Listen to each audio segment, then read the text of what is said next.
those plants further and further out. So whether or not we get the answer to some of Jim's questions about what the nature is of these particular, this radiation or the levels, we may get some clues early on in terms of these advisories. Right, we had been told that Japanese officials had iodine pills for people in the evacuation zone, some 200 or so, 250,000 people who had already been evacuated. They had pills in those areas and would be handing them out. We don't know if they actually have been handed out at this point or what the mechanism is for handing them out. The timing is critical with this sort of thing, and what people will typically say is you want to give it when you're pretty sure someone's going to be exposed. You don't want to give it ahead of time because it may lose its effectiveness in terms of how well it can protect somebody. So if we suddenly hear that the iodine pills are now being distributed, people are being told to take them to protect their thyroid gland against thyroid cancer, then that probably signals a increased level of concern in terms of the radiation levels. Jim, because there is frankly so much not known about the details of really what the emergency is in these multiple reactors, and we're talking about 6 reactors here, it's very hard to ascertain whether the evacuation zone that they have established is really, I mean, if it's arbitrary, if it's too small or not. It's a very fluid situation, and it's frustrating because we don't really know the full true story of what's going on inside those reactors to know how many people may be in danger.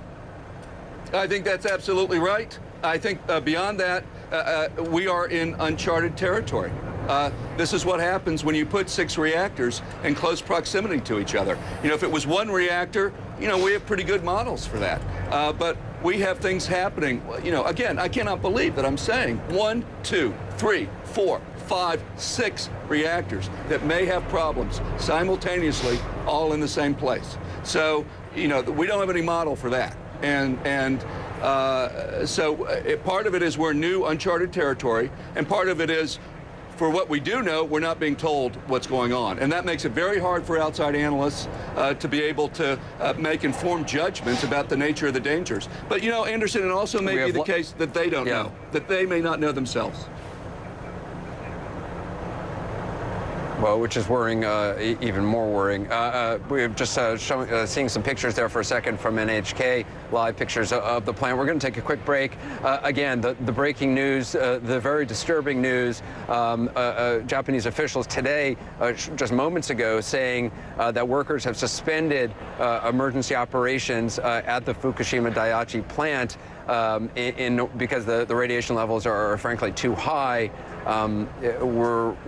It has been 50 workers up until now who have been at great risk to themselves, trying to fight these fires, trying to assess the situation, trying to repair the damage that's been done. If they in fact have withdrawn, at this point there is no one trying to